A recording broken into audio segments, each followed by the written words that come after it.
Cook with கோமாளி பிரபல சமையல் வல்லுனர் செஃப் தாமு கோதண்டராமன் தாமோதரன் அப்படின்றது தான் இவரோட முழு பெயர். சமீபத்தில் இவருக்கு வாழ்நாள் சாதனையாளர் விருதும் வழங்கப்பட்டது.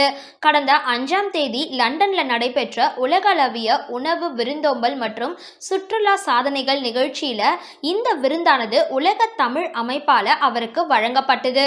விஜய் டிவில ஒளிபரப்பாகி வந்த குக் வித் கோமாளிக்குன்னு தனி ரசிகர்கள் கூட்டமே இருக்கு. இந்த நிகழ்ச்சியோட நடுவர் செஃப் தாமு பங்கேற்று மக்கள் மனதில் இடம் பிடிச்சிருந்தாரு.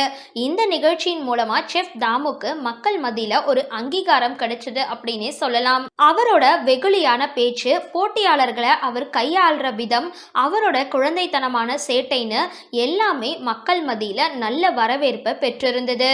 அதாவது அவரை தாமு அப்படின்றத அழைக்கிறத விட அப்பா அப்படின்னு அழைக்கப்படுற அளவுதான் பிரபலம். இவர் தனியார் ஊடகத்திற்கு அளிச்சிருக்க ஒரு பேட்டியில, நான் கெரியரை தொடங்கின காலத்துல செஃப் அப்படின்னு சொல்ல மாட்டாங்க, சமையல்காரர் அப்படின்னு தான் சொல்லுவாங்க. அது என்னை கொஞ்சம் காயப்படுத்தும். 1994ஆம் ஆண்டுல இருந்து தொலைக்காட்சியில நிகழ்ச்சி செஞ்சுட்டு இருந்தேன். நிகழ்ச்சி முடிச்சுட்டு போகும்பொழுது சமையல்காரர் போகிறார் அப்படின்னு சொல்லுவாங்க. சமையல்காரர் அப்படின்னு சொல்றது தவறு கிடையாது.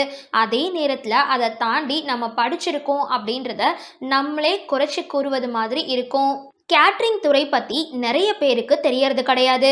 அது தீண்டத்தகாத துறை போல இன்னும் இருக்கு. என் பையன் கேட்ரிங் படிக்கிறான் அப்படின்றத சொல்ல பெற்றோர்களுக்கே தயக்கம் இருக்கு. இந்த நிலை விரைவில் மாறணும்னு நினைக்கிறேன் அப்படின்னு சொல்லியிருக்காரு. சரி, cook with Comali season 5 judge Damu பத்தின உங்களோட கருத்துக்களை கீழே கமெண்ட் பாக்ஸில் போஸ்ட் பண்ணுங்க. வீடியோ பிடிச்சிருந்தா லைக் பண்ணுங்க, ஷேர் பண்ணுங்க. மறக்காம டிபி காபி சேனலை சப்ஸ்கிரைப் பண்ணுங்க.